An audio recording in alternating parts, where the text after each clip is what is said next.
One.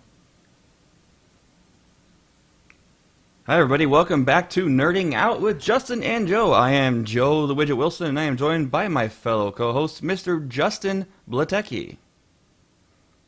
Hang on, I gotta do one more turn and save. Hang on. What are you... And hello, Ben Hauser in chat. Michael McCarty, how you doing? We are joined by our guest tonight, Mr. Sean Mechanic. Just Sean. I don't get a last name, huh? All right. Yeah, well, I can't even pronounce your last name. I don't want to, butcher it on the air. Everyone else butchers last names. Why can't we butcher them on the air? But feel free to say your last name. That's all good. Macinich. Makovich? Macinich. See, that's why I didn't pronounce it. It's Can you imagine spelled- if I got it wrong? pronounced- just imagine that there's an invisible A between the M and the C. Got it. So, we are going to be talking about, on the docket tonight, our week in nerddom, like usual. And we're going to be hitting some Nerd Wars tonight. We're going to go into our verses. We're going to do it because Sean is into gaming. I'm into gaming. Justin's into gaming. We're going to be talking about the age-old debate of PlayStation versus Xbox versus Nintendo. We got some pretty cool movie stuff for you guys tonight. We're going to be talking about the new Warcraft movie spot, some Blade Runner 2 stuff. We got a little something in TV for Justin's going to bring up. And we got some more stuff in video gaming. And we've got some really random stuff in the news today. I mean, random is just an understatement. So it should be entertaining, to say the least. But we're not random now. We planned all this out. Oh yeah, totally. Right. I didn't plan any of it. So we're going to talk about our week in nerddom. I'm going to go ahead and kick it off today, Justin. My turn. Okay. I played a little bit more Knights of the Republic, and the combat system is still driving me up a freaking wall. It's buggy as hell. And when your followers, your companions, get in your way of the door, and you put, the other night, I clicked on a door inside the Sith base, and my guy kept on going in between my companions because he couldn't get a path to the door. Bad coding. bad AI. And being a professional game designer since, forever ago, those little things like that can drive me up a wall because something like that is so easy to fix it shouldn't have been in the game. Was it as easy to fix back then as it is now? Yeah. That never changed. It's just a simple couple lines of code within the AI. The AI pathing. It basically says if your character cannot get to his objective, you move the other freaking character. But would that have broken other things? That is part of the problem with code. You change one line, you quite possibly break something else. Right. But yeah, the game story, though, is still pretty fun. Voice acting terrible, but it's still fun. And It's still annoying. Yeah, the combat's still very annoying. I'm hoping that it was fixed in the second game. Justin, was it fixed in the second game? I believe so. It's been a while since I played either one, so... I'm going to be... Combat was better in the second game, but the story kind of suffered. Okay, well, as long as the combat's good, I'll be okay. Somebody apparently released... There was a whole bunch of content that got cut before release. Somebody data mined it and then finished it and released a mod with the basically director's cut. That's when you're supposed to delete that stuff out of the project folders. I did a LAN party on Saturday at Buffalo Game Space, and there was 10 of us that showed up for it, and we had a freaking blast. We started at 2 p.m., went until about 11 o'clock that night. The game we played the most was Quake 3 Arena, which is the first game I ever was a designer on. And we had this moment of Capture the Flag, where we did it 5-on-5. And I was a member of the blue team, and the red team won the first match. They actually beat us handily. It was to 10 caps was the win. They beat us 10-2. It was terrible. So I picked the map for the second match. And it's the one where it's just a bunch of floating platforms everywhere. They have to jump like crazy on these jumping pads. And there's a massive sniping point, and I'm very, very good with the sniper rifle in Quake 3.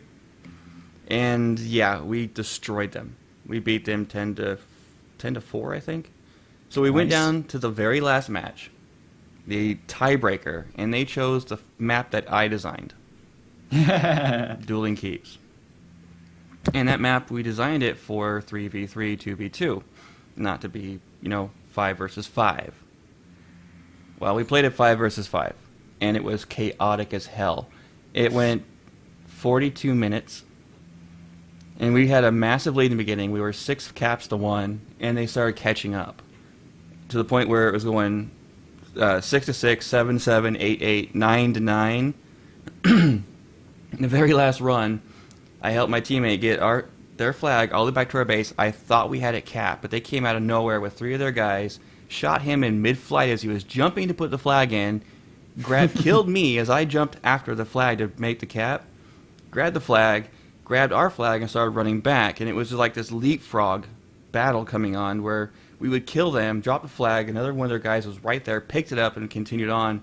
Came down to the last second where they were jumping up to cap their flag. I killed the guy in mid-flight thinking this is going to be a recap. I'm going to grab the flag and start taking off again. They killed me at the very last second and made the cap. So they won it 10 to 9. And everyone in that room exploded. It was crazy. There was blood everywhere. That's what a LAN party is about. And we were all yelling at each other and taunting each other, all in the same room.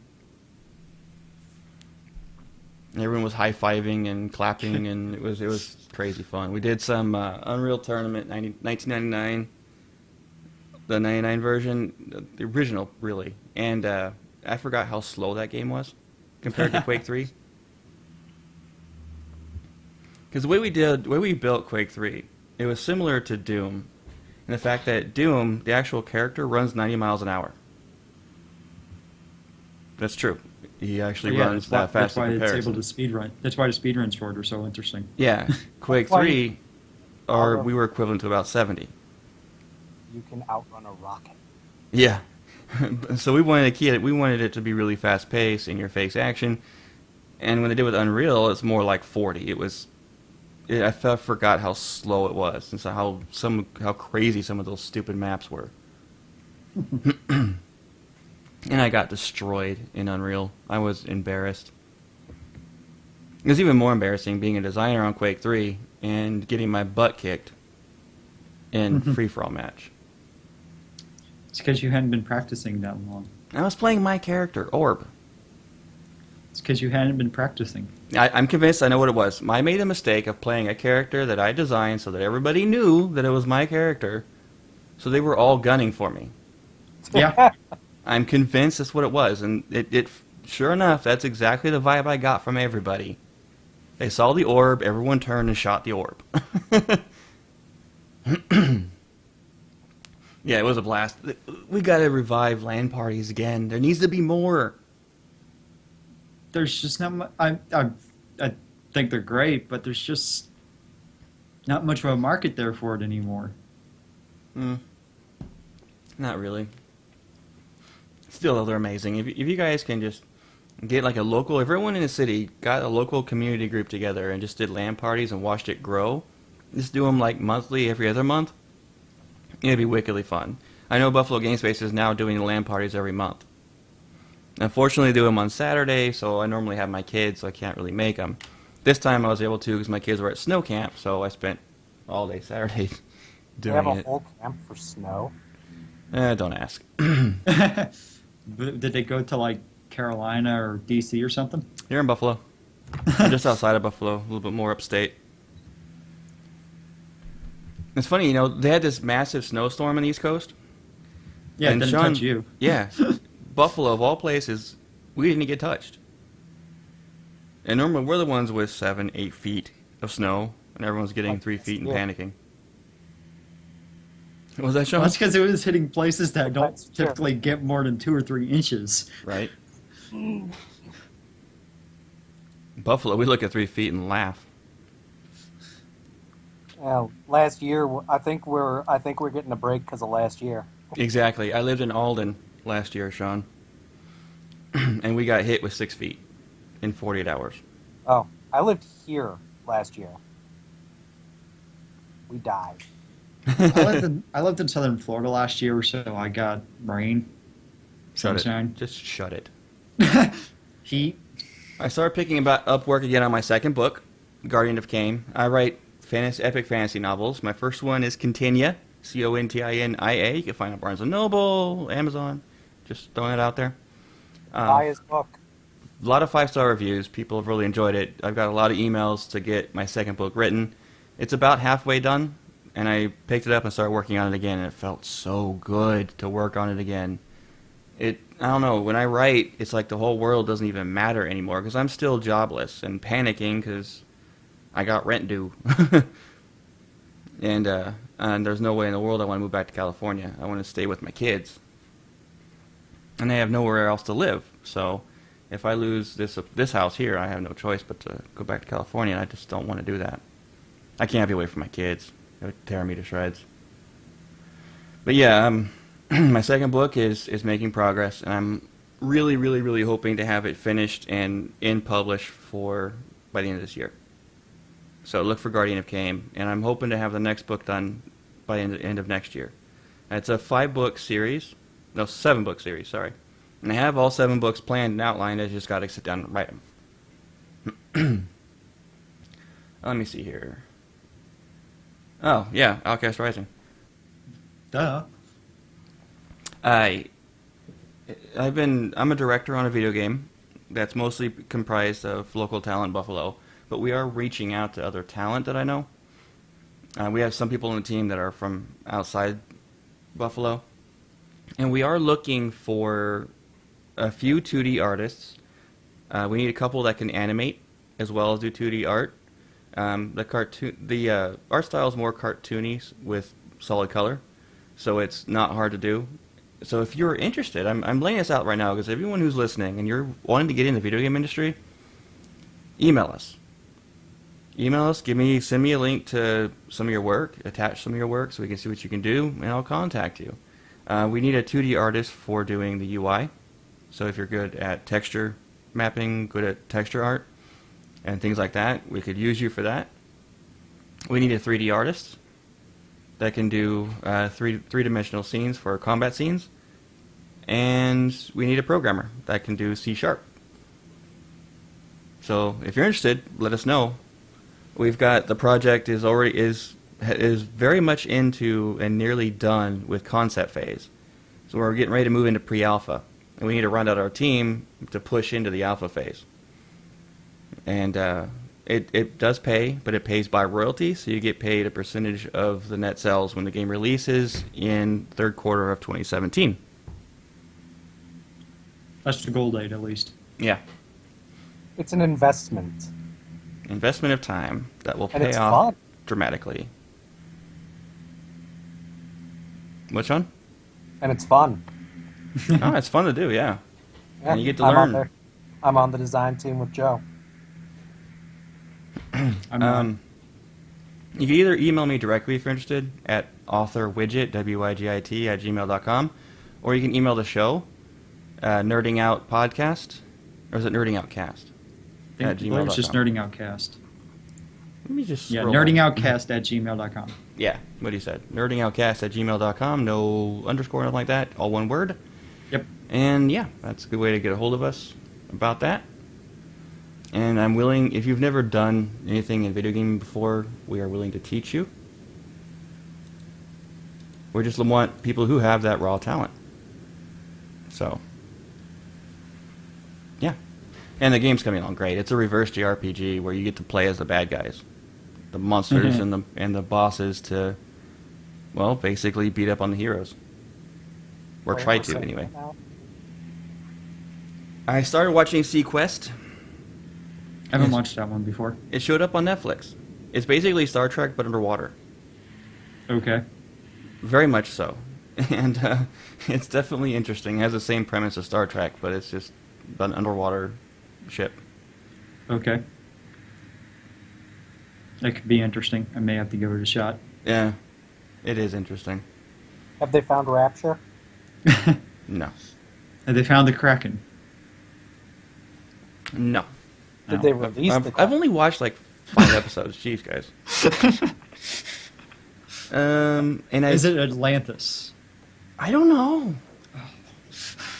Sequest DSV? Yeah. I don't know. That might be start. I did watch the first 3 episodes of the Shannara Chronicles, Justin. From what the website would let me watch. Yeah, goes episode to episode. They won't let me watch the episode 4 without signing in with my cable provider credentials. I don't have cable TV. It will come out tomorrow probably because the episode airs tonight. All right, cool. I like it. It's good, isn't it? It's very good, but it has a lot of what's the word I'm looking for? It's very generic in some of the elements of it. Well, yeah, the fantasy aspect of the book is kind of generic too, and Yeah. some of the aspects of it. The best thing about that show is the 2 leading actresses are freaking hot. I mean, oh my god, they are gorgeous. But that's about it. The brunettes, I don't know. I'm a sucker for a brunette. But it's an interesting concept, isn't it? It's a world. It's the modern world collapsed, and magic has found its way back and then died out. It was like outlawed or something again. Yeah, it's a concept actually that I've played with for a while. In fact, that the book that Katie and I are collaborating on is very similar in concept. Yeah. After I saw the Shannara Chronicles, I was like, oh gosh, really? All right, I'm gonna let Justin go next. Okay. Well, this week has been mostly a week of 4X strategy games for me. Blame Humble Bundle. Their stupid fractious bundle right now is the whole reason why. You and your strategy games, I swear. But these aren't just strategy games. These are Sid Meier strategy games. These are D-strategy games. So I've been playing Civilization 5 again. I already had it before the bundle, so I didn't really need that part. I played Civilization Beyond Earth. How is Beyond Earth? It's good. I've only done a couple games in it, so I don't have much experience either way. I won't give it too much of a rundown of it. The only reason I ask is it's got a lot of mixed reviews. Yeah. It's very different from Civilization, so a lot of people didn't like it just because of that. And some of the victories are kind of weird, too. Okay. And I've been playing XCOM, which was part of the bundle. Getting ready for XCOM 2? Getting ready for XCOM 2. And I also picked up another game, and it's called Endless Space, that came out in 2012, I believe. There's a sequel to that on its way out. Yes, there's a sequel to that on its way out, and it's a really good game, too. It's another 4X game. That one is more space civilization oriented, so what you're doing is going from star system to star system to star system, colonizing planets, building on those planets, and attacking with spaceships and stuff, and building loadouts and things like that. It's really good. Kind of dated. You can feel its date a little bit, but it's still good. My only gripe is it's combat a little bit. Its combat's very pretty, though. It is very pretty. But pretty isn't everything. But it is very pretty. Very pretty. Those gamers out there, especially ones that do shows, who say that graphics is like the #1 importance in gaming, I want to slap them. I really want to slap them. But I agree though the fact that graphics are important because all these games, these indie games are coming out that are 16-bit and 8-bit. They drive me up a freaking wall. The only reason why they're 18-bit or 16-bit and 8-bit is because they can't hire an artist because they're too stupid to do so.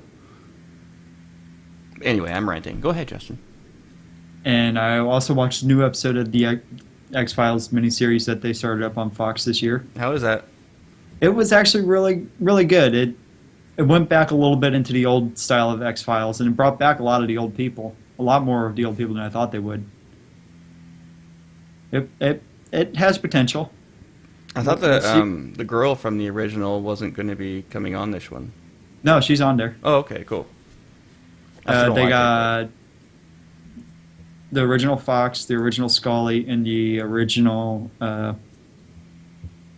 assistant director. I can't remember what his name is right now. And a couple of other side people. And like the main villain, they brought him back. I actually thought he was dead.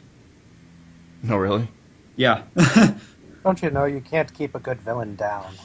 How do you Well, not- kill that which not- cannot be killed? Not just the villain himself. I thought the guy who portrayed him was dead. No, I see what you mean. Okay, the actor. I not just the villain himself. I thought he possibly died off too, but I thought the actual guy was dead. Well, you imagine if the actor died, he would too. But, you know, just saying. It's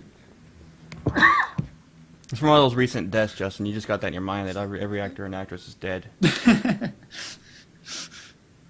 Well, he was old when they did those. When they did that series. And it was good. It's the first episode. I won't judge too far into it because they leave a lot of things open and things like that because it's the first episode. Oh, the pilots are always like that. Yeah, like, I won't do it too much. They're just trying I to also- garner interest. That's it. Yep. And I think they did that. I also watched some LCS this weekend. League of Legends esports. And Yeah. it's been interesting. I don't like the know new how you mechanics can in the watch season so MOBAs. far. I don't know how people are into MOBAs. It bores me to tears. But I like you. I know a lot of people are into MOBAs, but mostly the younger crowd. And you're on the older end of that crowd, Justin. I don't know. I loved MOBAs back during League of Legends beta, but over the years, it's just become that same kind of grief fest that Dota 1 was back when it was a mod. Yeah. Just think that Dota started the whole MOBA genre and started off. That actually helped really kick off the whole esports boom. Right A along little with bit. That was more StarCraft. No, that StarCraft was mostly condensed and localized in Korea. It's Korea's national sport, I think. Yeah, actually it is. Well, no. Yeah, I think it is Taekwondo actually classified as Korea's national Taekwondo sport. is classified as a national sport, but StarCraft is right up there. Those guys are like our football players. Except I remember reading once that the conditions for the actual players are pretty brutal. Really? That's not what I Yeah. read. Apparently, Yeah, some of their contract stuff for it is insane. Really? What they actually put these people through. It's Like Korea. prac- Doesn't surprise me. just practicing for like 10 hours a day. Well, no, 7 you know, days a week. professional teams do that all the time anyway. You know of team houses, right? Oh yeah. in what- these dark, tiny rooms that are basically the size of a closet. Even when Justin and I, Well- with our busy schedules that we had, when we were on a pro team once, we actually were on a pro team for World of Warplanes before that game decided to die. We were actually, I think, third in the world. I don't remember. We were up there pretty good though. Oh, something like that. Yeah. A lot of mine was unstatistical information that they didn't track. But so Justin and I practiced literally 6 to 8 hours a day, 6 to 7 days a week. So we had to, in order to be on top of our game, we had to practice like that. Yeah. Anyway, Sean, how was your week? Oh, my week was, pretty much like every other week in my life. I've been level up my Death Knight and WoW. Yes, everybody, I still play World of Warcraft. And Poor soul. finished up the season journey in Diablo 3 earlier. Which, that was fun. I actually picked up Diablo 3 for the... I had it on the PC when it first came out, hated it. The real money auction destroyed it. But I picked it up for my PlayStation a couple weekends ago, and it's actually really good now. Well, that's because they got rid of the real money auction house almost a year ago Yeah. when Reapers dropped. Yeah, and they added new classes. They added they Just fixed a one. lot of things to it, huh? They just added the Crusader, but I mean, with the different sets they've got, it's almost like the two different sets make the two classes into two different classes. Like, one set makes a Death Knight, or excuse me, Witch Doctor play totally different from another set's Witch Doctor. Beyond that, been working with Joe on Outcast Rising. Yep, Sean's on the team. He's one of the design interns.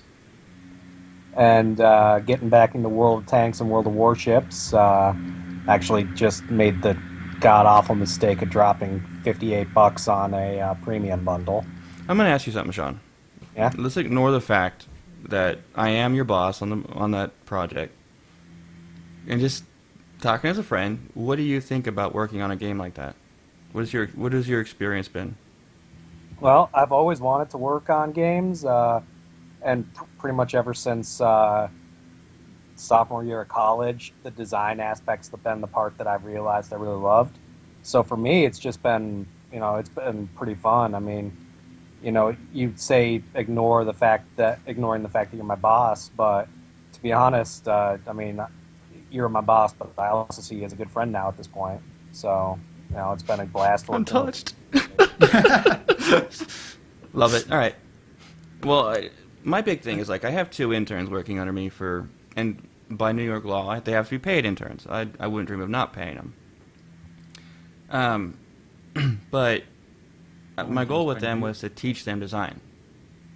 And I feel like Sean and Leo have both been learning quite a bit. At least I hope you guys are. That's the whole point. I've seen marked improvement in both of you guys since you guys started. Oh, thank you. Now, if you can get me that mock-up I need. Hey, I'll tell you what. I'm going home to Rochester for my birthday this weekend. I'll work on it while I'm there. It's your birthday weekend? Screw that, man. Enjoy your birthday. I don't know. I'm not a hard-ass boss like that. No, I need this now. You got to work through your birthday. All my friends moved out of Rochester. It's only going to be me and my family. I'll probably need the break. All right, in that case, go for it.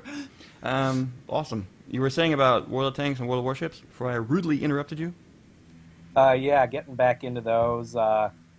Dropped $58 on that supplies from Iwo Jima bundle. Yes, that was something I kind of regret now, just because I don't really have $58 to drop. Let's see. Those impulse buys get you every time, don't they? It's not my fault. They baited it with an anime. I love anime. Yeah, they did. We're going to be playing that tonight, actually, after the show. Beyond that, still chugging away in my Ferdinand and tanks. So, yeah. I never got into tanks. That was the one game they did that I didn't really care for too much. That was the first game that got me into it. It kind of a silly story. I got into it because I watched because of an anime I watched. What was it called?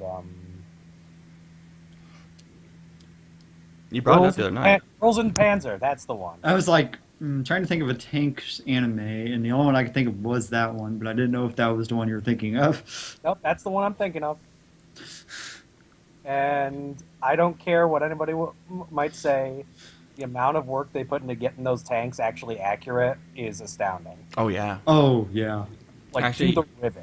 You know, in World of Warships, it takes them 2 months for one designer to complete one ship I can believe it. because of the amount of between- detail.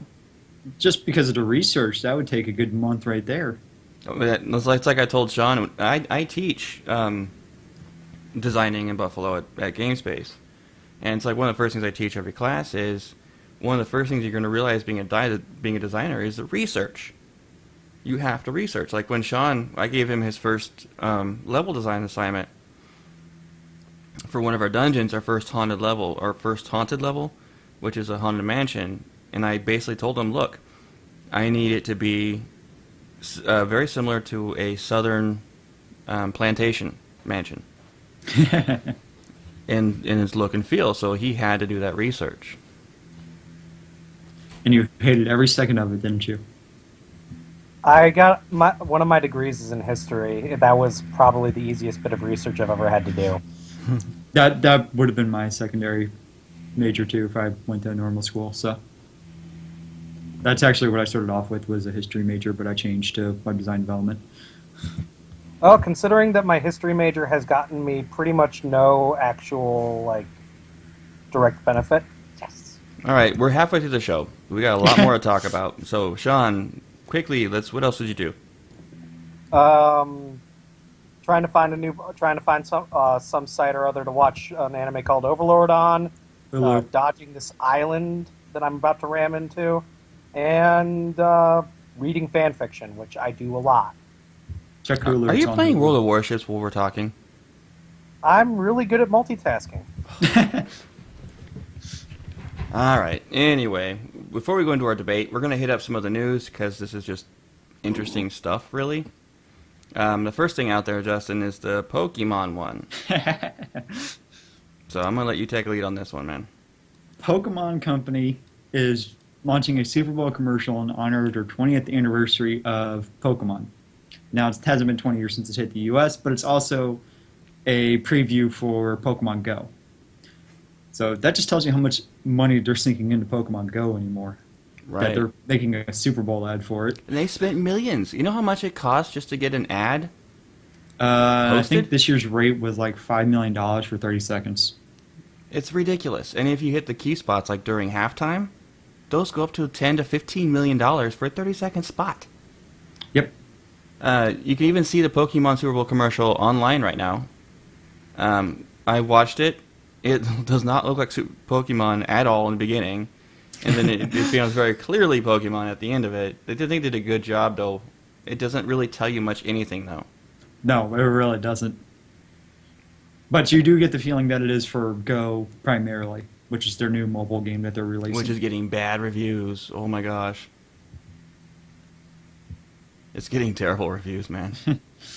I still have Super Bowl hopes was for it. this past week. I still have hopes for it. What, Sean? The Super Bowl was this past weekend. No, it's No. coming up, not this weekend, but next weekend. Yes. Oh, right, that makes sense. I was confused. But And our everyone team released didn't make ads it. early, so it takes away from it. Our team didn't make it, Justin, I know. because of a close-ass game that went into overtime. Yeah. I wasn't expecting it to be that close either. But Justin and I are both big Green Bay Packers fans. as you couldn't tell from my Packer dancing dude back there. We both have cheese heads. His is better than mine. Anyway, so that's the Pokemon spot. And the next thing on the list I thought was very interesting. That's something that hit a crowdfunding Kickstarter. It was just so weird I had to bring it up. Air Bonsai.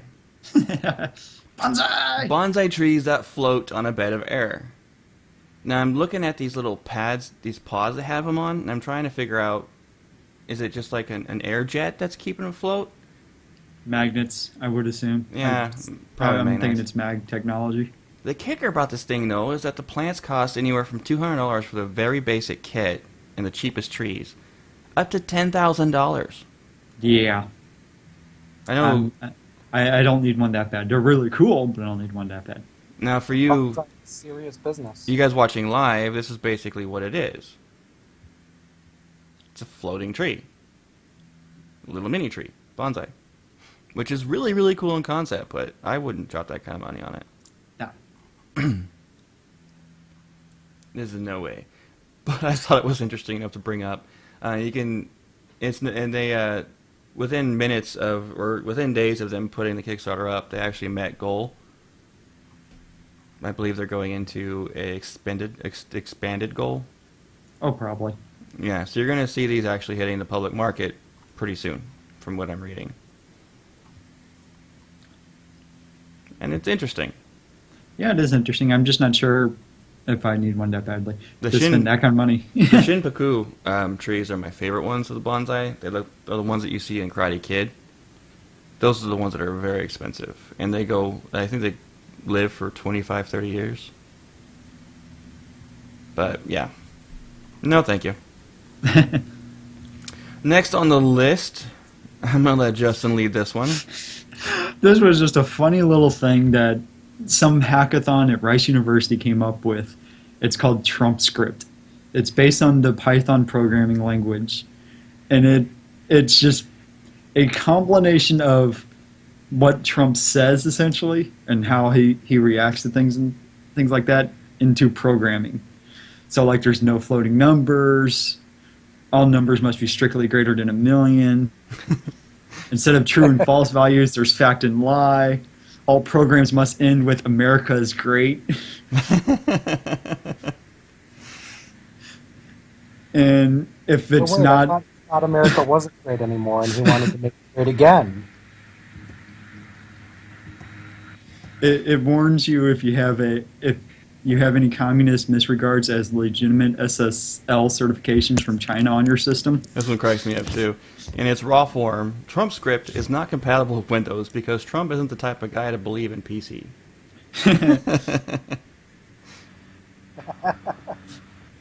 The language is Won't run in root mode because America don't need your help being great. Trump is all we need.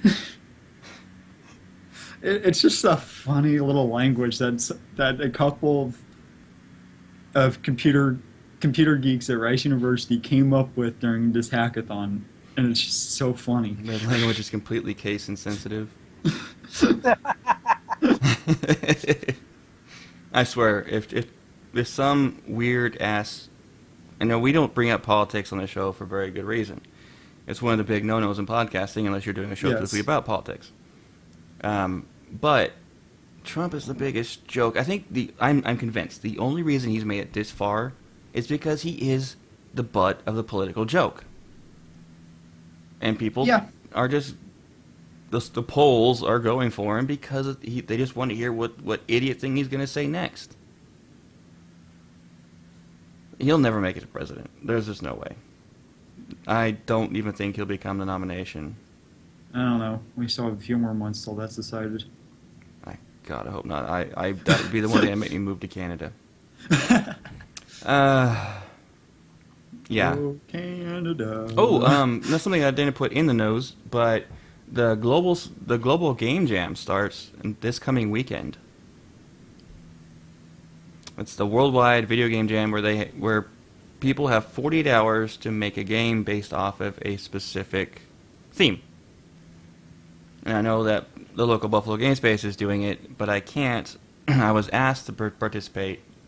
Game jams are a blast. If you've never done one, even if you've never don't know anything about game development, if you can go to a little community event where an official game jam host that knows what they're doing, you can learn a ton from doing it. That's how Leo and I really first met and talked about him doing design was at Buffalo Game Space's game jam they do every year.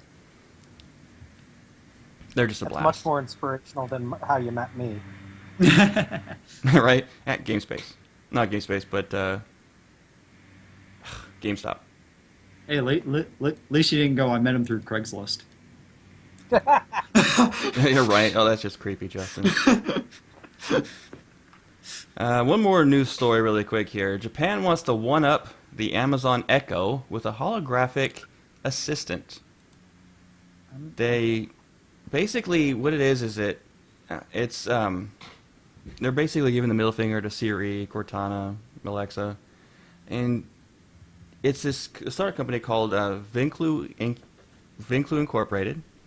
It's a concept video, basically, of a holographic assistant called Gatebox. Trapped in this box that's approximately 2 feet or 1.5 feet tall. Cylinder. Is that who I think it is that they have in there? It looks like Tinkerbell, doesn't it? No, that's not who I'm thinking of. Sean would probably know who I'm thinking of. The voice girl. But basically, it's Tinkerbell in the glass jar, okay? And the character's name is Azuma Hikari. She'll wake you up in the morning, greet you when you get home from work, and communicate with other smart devices in your home, so you can use her to turn on your TV, adjust your thermostat, play your favorite music, open up your favorite porno. Think of it like Amazon Echo with even more personality. Will this spark some pretty creepy relationships? It's Japan, so yes. And Has to be yes, the- that is a Vocaloid in there. Yeah, I was like, that's. I was looking it up. It's like, oh damn, what is it? I know who it is. It's not. I don't know which one. It is. I'm looking at the video real quick here. I want to see. I haven't actually looked at this video. I want to hear what's about it.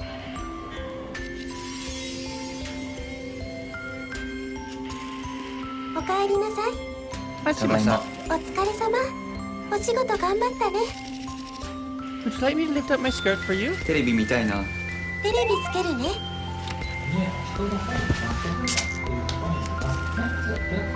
That is completely a Japanese concept, that's for sure.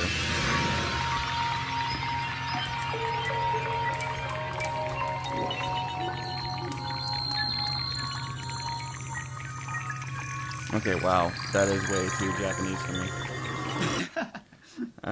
That's scary. I still think it's cool. You would.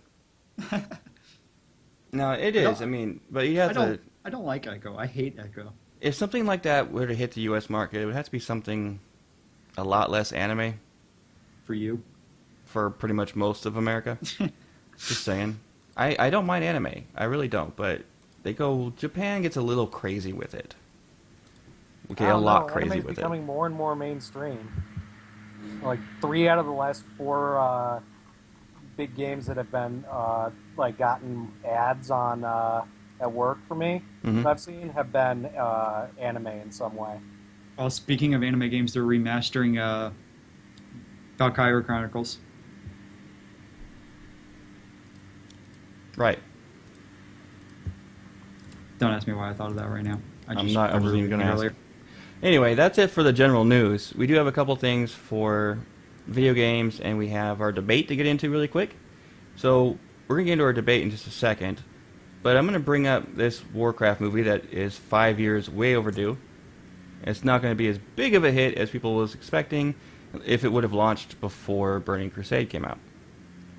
It would have been a huge hit in World of Warcraft's prime if this movie came out then. But there's enough audio in it that it really works for a podcast. So I'm going to go ahead and just play that. Cool. It has begun.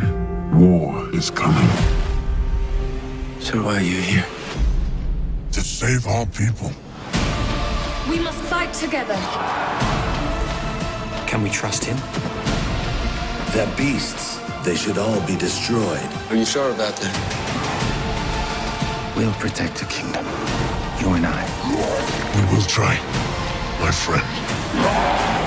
Warcraft, rated PG-13. You know, something occurred to me when I just watched that I didn't even think about until now. What? I think Blizzard purposely had this movie come out this late for one purpose. To try to revive World of Warcraft. Probably. They butchered the lore. Why did they butcher the lore? Because they're Blizzard and they think they can get away with whatever the hell they want. I'm not going to jump on your we all hate Blizzard bandwagon. I just can't. But that is their reason right now. Sean, look, I used to love Blizzard like most people when they were in their heyday and they produced good quality original games. I played World of Warcraft for 7 years. I was a raid leader. I raid led Molten Core for crying out loud when it came out. But lately Blizzard has been becoming nothing but a buggy copycat game company. Activision's fault. Regardless of whose fault it is, that's just the way they are now. All their games are clones. The only one that's not technically a clone would be Hearthstone. It was And that's first the in one industry for Blizzard that. game I play religiously. I still play StarCraft from time to time. That is until Elder Scrolls TCG comes out. The Legends comes out. Yep. Then bye-bye Hearthstone. I don't know.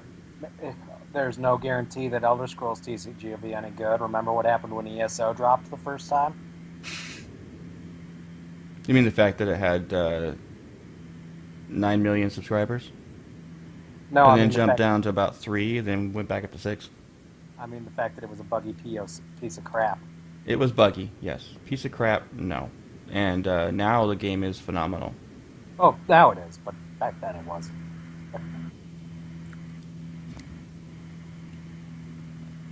You know, they haven't really said anything about the TCG. I talked to my buddy Matt, who's pretty much in charge of the project, Matt Grandstaff, and he won't even tell me anything. And I actually have a contract with Bethesda, so they tell me all kinds of goodies that people don't know. I know about games they're developing that they have not announced yet, that I've known for 3 years. But They teased it at E3 and haven't said anything about it since. Even when you go to the website, there's nothing on the website. he basically said, "Yeah, Joe, when I get the go ahead to actually be able to tell anybody, I'll let you know some things about it. I'm gonna be on the beta. I know that. I'm gonna get some of my friends on the beta, but they're not gonna tell anything until it launches. They did hint that it was gonna be coming out this year. I wouldn't be surprised if they hit a beta and a month later the game goes live. That's just the way they've been playing it lately. I mean, look at Fallout 4. They didn't tell anybody about it except for key people. I knew about it for 2 years ago, but they didn't tell anybody about it, and suddenly they drop it, the news at E3, and say, oh yeah, by the way, in 3 months, it's coming out. Yep. They didn't give everybody a year warning like normal. They actually just launched it, which is smart. It really is smart. So I'm hoping it's going to be good, but we'll see. But I do enjoy my Hearthstone, even though I have the worst luck known to man in that game, to the point of it being pathetic. Justin laughs because he knows it's true. Anyway, Blade Runner 2 is scheduled to begin filming this summer. Yeah, I'm not sold on it. After nearly 34 years, the sequel to Blade Runner is actually going to happen. The first one was good. The remake was awful. Hopefully they'll have the Tannhauser Gate in this one. Well, Harrison Ford is going to be back for Blade Runner 2. Oh, God. Oh, that might help. He's going to be back as Rick Deckard. Opposite of Ryan Gosling. Yep. So, Well, it's not like he has Star Wars to do anymore. Right? Sorry for the spoilers, but he's dead. Got killed by somebody. Spoiler alert! Sorry, Justin launched it without giving anybody notice. It looks like it could be good. There's not too much information on it, other than who the primary actors are going to be and that it is going to be filming this summer. So we'll see. I don't know. I'll have to do some research into that one. I don't know this director, though. The director is Denis Villeneuve? Sounds Villeneuve? familiar. I've probably seen something. It's Villeneuve. Anyway, yeah, I've never heard of that guy, so we will see. But we're going to go ahead and get into our debate. We're going to get into PlayStation versus Xbox versus Nintendo. Kind of. I know this debate is very one-sided because we all know that PlayStation is currently destroying the console wars. Yes. By market share and third-party share and pretty much third-party contracts. So pretty much everything they are now leading the market. If you want to go in terms of console history that's had the biggest impact, or you should put another one on there, but it's... Sega? Yeah. Nah, Sega died. I know, but it still had a major impact. Sega didn't so much die as... They played it smart. They did what Nintendo needs to do. Yes. Nintendo needs to drop this first-party development crap and go into third-party development. Yes. I'm sure they'll do it as soon as they stop making crap tons of money by doing the first-party stuff. They don't, actually. Their market shares, they're actually losing money. Even when their only moneymaker was their handhelds, but their handhelds are losing dramatic share every quarter because of phones and handheld gaming from everybody's phone. You don't need a Game Boy anymore to do that. So they're starting to lose dramatic market share on that. So they're actually putting all their eggs in a basket right now by developing a new home console. Or if they still want to play Game Boy, they just get emulators and download ROMs. Yeah. So Nintendo's market share is dramatically. They do not make much money anymore. They really don't. Is that worldwide, or is that just that's here? worldwide. Huh. I mean, I thought that they were still... I thought that they still had a pretty sizable share in Japan. Oh, they Not still really. do there. They're about 30% in Japan. PlayStation is 60 something percent, with Xbox having hardly any share at all in Japan. Yeah, that last 10% is basically other. Yeah. That last 10% is whatever other companies are there that haven't gone global. So, yeah, Nintendo's tanking, and I have a bad feeling about this new system. I know it's going to be something to do with VR or AR, so augmented reality or virtual reality, Yep. but it's not going to be good. It's going to be another gimmick machine that's going to be popular for 3 months and then die, just like the Wii did. And their joke of a system, the Wii U, was just a bad idea. I don't know Wii U, but there's no games I don't for even it. know what they were trying to do with that. I think the Wii U had some potential, but they utterly completely botched the launch and everything leading up to it. I didn't even know that the Wii U was a thing until some like 2 months after release, and I do keep my ear to the ground. Everyone thought it was just a new controller for the Wii. Yeah, exactly. Yeah. That's what it seemed like anyways. It didn't seem like they changed anything in the Wii. They didn't. All they did was create a new tablet controller for it. I mean, there are some definite upgrades over the Wii, but I mean, it Massive only hardware really- upgrades over the Wii. What? They did a lot of massive hardware upgrades for visuals. Yeah. I mean, it's now about the equal, I want to say, of maybe low-end, middle-end PS3 stuff as far as graphics go, but, Yeah. I mean, Xbox 360 did very well, but the thing is, if you look at all the actual numbers during the PlayStation 3 versus Xbox 360 days, Xbox 360 was the #1 leader in the United States only. PlayStation led worldwide. Yep. Um, Because Xbox got all the exclusives for Call of Duty, and everyone wanted them on Call of Duty. U.S. does make up a very large portion of the overall world gaming market, but not as big as people think. Video Not gaming anymore. is Used to be giant a lot more. in Japan. It's growing dramatically in both China and Australia. It's huge in Europe. America still is the leading demographic for video games, but still, we don't have as big of an impact as we used to. So the Xbox One does not have leading share in the United States anymore. They just don't. Not even close. did they ever at any point? Because, I mean, No.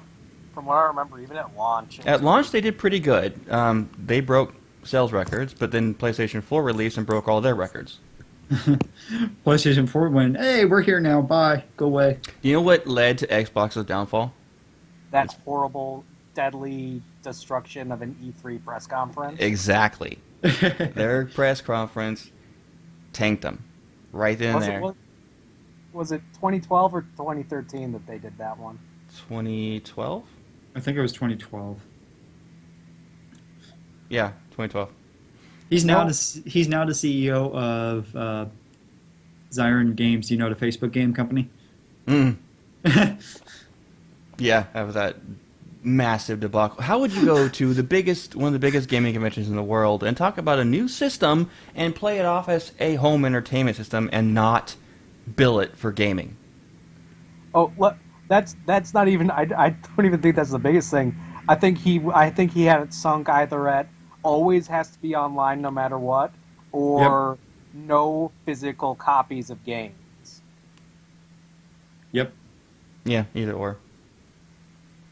I mean, as Well, soon as I actually, heard the about- biggest reason, according to everything I've read and seen and everything, was the fact that they built it as a home media center and not as an actual gaming system. And it actually turned away a lot of third-party developers. As a matter of fact, all third-party developers who had contracts with Xbox immediately put in contract termination notices, basically saying, at the end of this contract, we are no longer signing with you. And they all signed with PlayStation. That includes Square Enix. If Gearbox wanted to actually go away from Xbox, but they can't because Xbox still owns them. Yep. But they are actually trying to legally remove themselves from Xbox, from Microsoft, so that they can go into the open world market. And their first jaunt into that was with Destiny. And it's done very well on the PlayStation, very well. Not Gearbox, Especially with but, the latest expansion. Bungie. Sorry, Bungie. Yeah. Not to mention with Destiny. I mean, I keep on seeing that what's it called? PlayStation's gets some of the content quicker than Xbox does. Yeah. Now, I little don't really things, care but- about that, but I'm getting it a whole month earlier. Ooh. Well, it makes a difference at the sales floor. I'll tell Yeah, you Call that. of Duty, it's a big difference. I Yeah, was pretty and I don't surprised to understand see why. that Activision signed with Sony. Well, I wasn't surprised to see it. I'm really happy they did. But yeah, with Advanced Warfare, it was annoying. I loved that game, and having to wait a month or two after Xbox to get the content wasn't pleasant. I think signing exclusives with systems is just bad business play, but they get paid a lot of money. I know companies that literally the contracts equal to as much as the cost of making the game. So everything, all the sales after that is pure profit. Oh yeah, and Microsoft really isn't hurting too bad from their debacle with the one because of their deal with the NFL and their Surface. Well, actually, no, they paid the NFL for that. Never mind. Yeah, they're the Xbox department is in dire straits right now. Yeah, that department's hurting hard right now. The only reason they're afloat is because their parent company is Microsoft. Yep. That's it. Otherwise, they would be going belly up. They're doing really, really bad, and I'm happy to see it after how they build that stupid machine. They basically spit on the gamers of the world, and Exactly. the gamers of the world made clear our rage. I had no problem with Xbox whatsoever. I own a 360. They made some good games for it. I don't like Halo at all, but that's it. The only thing that made me consider even getting an Xbox One in the beginning was the fact that they had exclusive to Rare, and they had Killer Instinct come out for it. The only thing that might get me to get an Xbox would be EA Access, just because that system's coming to actually Sony. kind of interesting. But EA That would be Access the is only now reason. available on PC, Justin. I tried looking it up the other day, and it still said it was Xbox only. Nope, they announced it a week or two ago? So yeah, it's available now for PC, and it's going to PlayStation. Yay! I think this debate's pretty clear, though. Yep, PlayStation. PC wins. PlayStation is I- the clear no, I'm market Sega. winner. PC wins. Yeah, PC. Well, I didn't put that in there because PC is the fourth console. Steam has made PC gaming a viable gaming system. Steam saved PC gaming. It did. Literally. Big It time. really And now PC gaming is even more. It's cheaper to be a PC gamer than a console gamer. Unless you buy an all pre-owned, basically. I mean, but yeah. Well, you got to own a computer and upgrade a video card every 4 years or so. The same as buying a new system. Video cards are just cheaper than new systems. But the games, if you look at the overall value of the games you can get on Steam, especially during sales, versus the library you get on your PlayStation. Like I have 4 games on my PlayStation right now, 5 games, and that right there costs me more than about 20 games on Steam.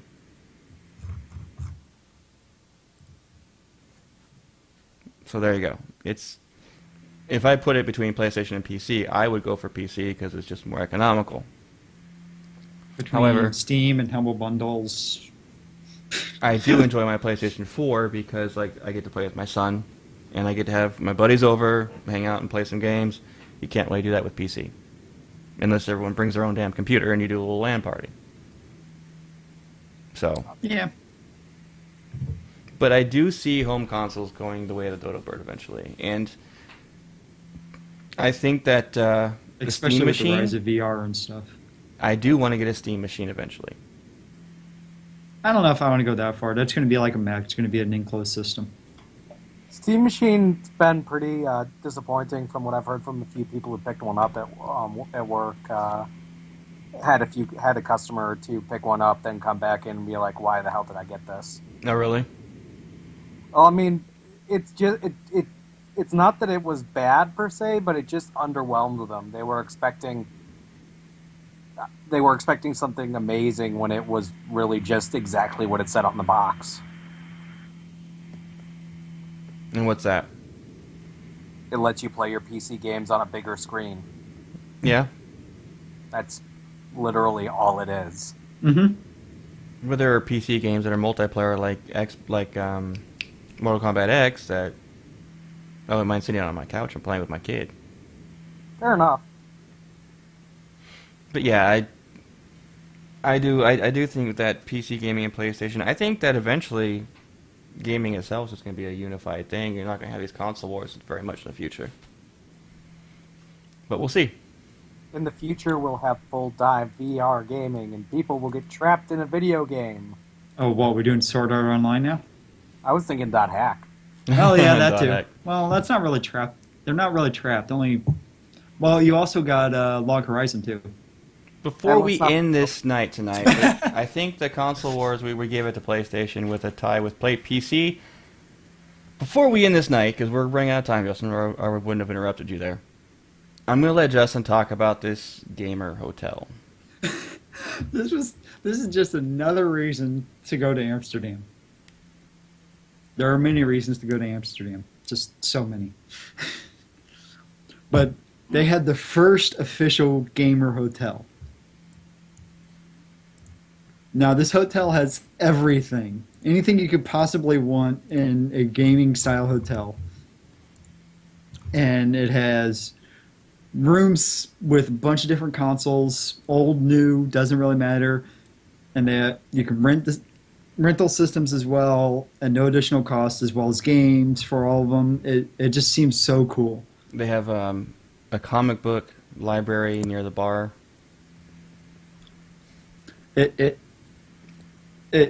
I hope some gaming convention goes to Amsterdam here really soon when I have money, so I can go to Amsterdam and stay in that hotel. It'll probably cost you a fortune. But I don't care. It will cost me a fortune just to get there and to stay in the hotel anyways. Yeah. I think it's a really cool idea. They need to do something like this in the States. There's a lot of things that other countries have that we need. Like, we really don't have gaming bars and stuff outside of Seattle or California. Yeah. We had a few around. There were a few in Western New York. I mean, maybe not bars per se, but just, gigantic places with tons of computers that people would use. Oh my gosh, this quote makes me laugh. Sorry, but when talking to the owner, he said, "I wanted to create a place where travelers and gamers feel like they're staying at a friend's home." Cool. But then the writer of the article says, "Yes, Amsterdam has so much to offer, from the art to the culture to riding bikes and taking in local cuisine." That's what you're getting out of Amsterdam? You're missing one of the key aspects. A lot of people go to Amsterdam anymore, but I can think of amongst three or four other aspects things. ignored there. That's like the things that people don't really care about Amsterdam. Unless, it depends on how you define culture. That's a good point. Yeah, I think it was pretty cool. Anyway, that's going to be it for tonight's show, ladies and gentlemen. This has been Nerding Out. This is episode 4, and I want to thank our guest Sean for joining us tonight. Sean, is there any place that people can get a hold of you if they want to contact you or anything like that? If you want to give me a shout out,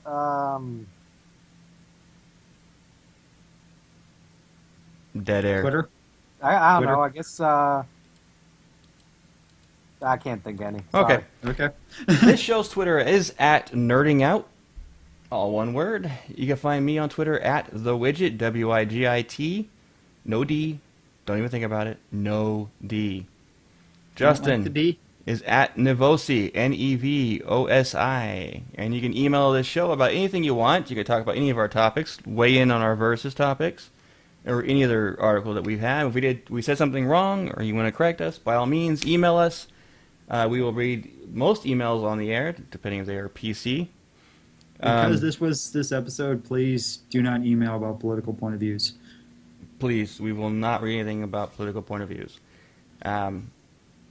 You can email us at nerdingoutcast@gmail.com. If you want interested in the spot on the video game team, development team, you can also email us there. That's nerdingoutcast@gmail.com. Everybody have a fantastic week and keep nerding it out. Ooh, We'll talk to you later. Wait. I What? remembered. You remembered? It's. I occasionally lurk on Tumblr at Oh. Hadrios. HADRIOS. Have a good week, everybody. Say goodbye, guys. Bye. Just one more turn.